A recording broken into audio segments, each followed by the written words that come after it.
जी advance paper 2025 में पूछे गए फिजिक्स के जो सवाल हैं, अगले सवाल पे हम लोग विचार करते हैं। Two identical plates P and Q radiating as a perfect black bodies. देखिए ये परफेक्ट ब्लैक बॉडीज के दो लार्ज प्लेट हैं P and Q, identical,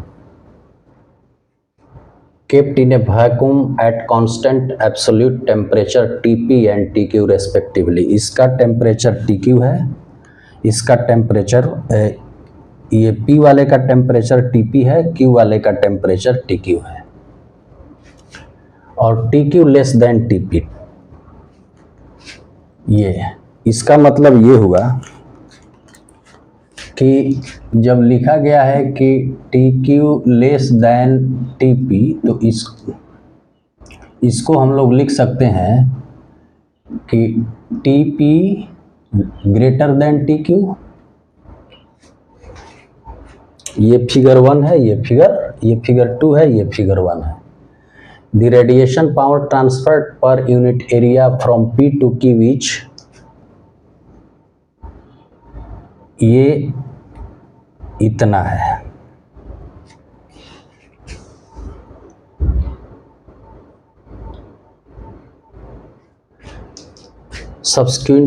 Subsequently, two more plates identical to P and Q are introduced between P and Q as shown in figure 2.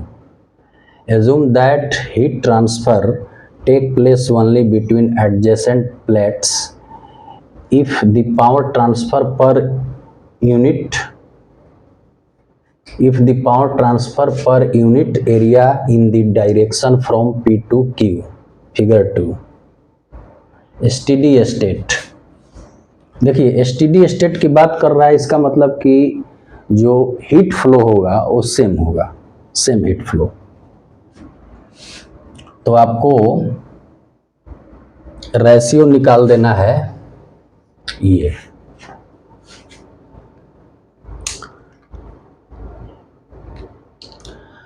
तो figure 2 में क्या किया गया कि ये PQ के बीच दो आइडेंटिकल प्लेट और लगा दिए गए और इसका नाम T1 T2 दे दिया गया।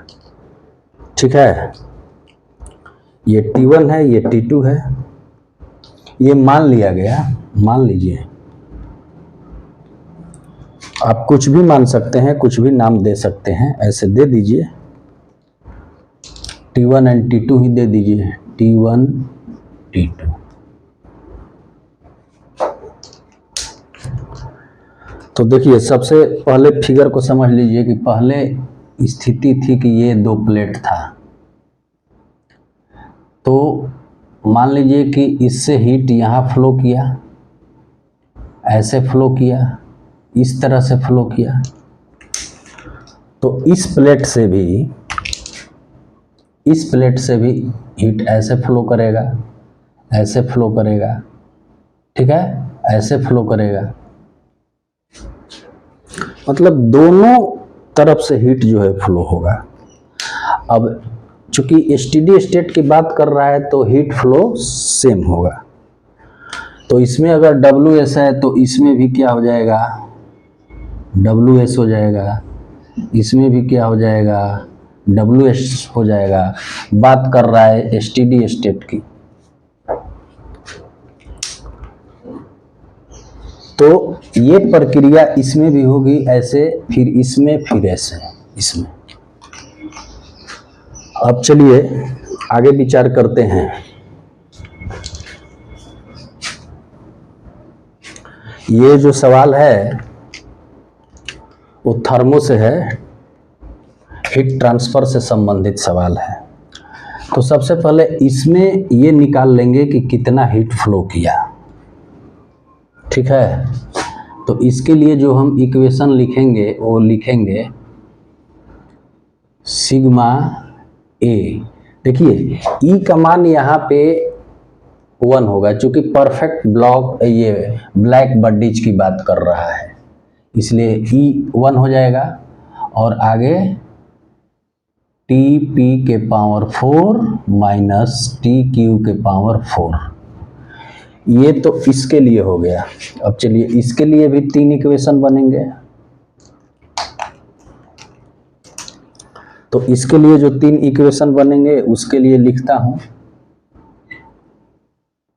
WS इक्वल टू सिग्मा, ये तो सिग्मा ए टी पी के पावर 4 माइनस टी क्यू के पावर 4 हो गया, ये सिग्मा ए।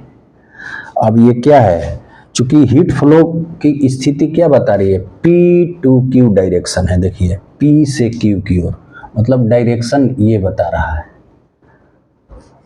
इसमें भी डायरेक्शन ये बता रहा है, तो हमें भी वैसे ही चलना होगा। तो TP से T1 की ओर, तो मतलब TP के पावर 4 माइनस T1 के पावर 4। इसमें भी दूसरे चेंबर में भी इतना ही हीट फ्लो करेगा।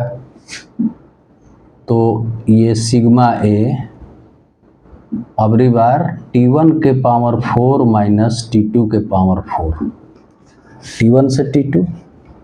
तीसरी बार सिग्मा ए T2 से TQ, T2 के पावर 4 माइनस TQ के पावर 4। ठीक है।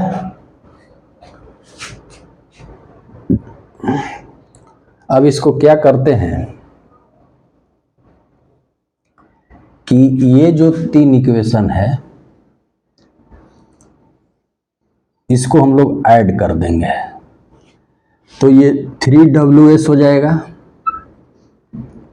और इसमें देखिए ये माइनस वाला पार्ट ये प्लस वाले पार्ट से कट जाएगा, फिर ये माइनस वाला पार्ट प्लस वाले पार्ट से कट जाएगा, तो बचेगा वो जो बचेगा वो बचेगा आपका सिग्मा ए TP के पावर 4 माइनस TQ के पावर 4, यही बचेगा। इसको आप जोड़ के देख लीजिए तीनों को। अब चूंकि इसका वैल्यू इसके बराबर है और ये इसके बराबर है, तो इसके जगह ये लिखा जा सकता है। तो चलिए यहां लिख देते हैं, तब लिखेंगे 3WS बराबर W0। ठीक है।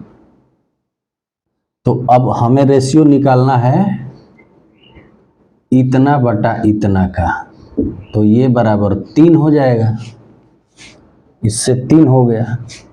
बस इस सवाल में इतना ही करना था।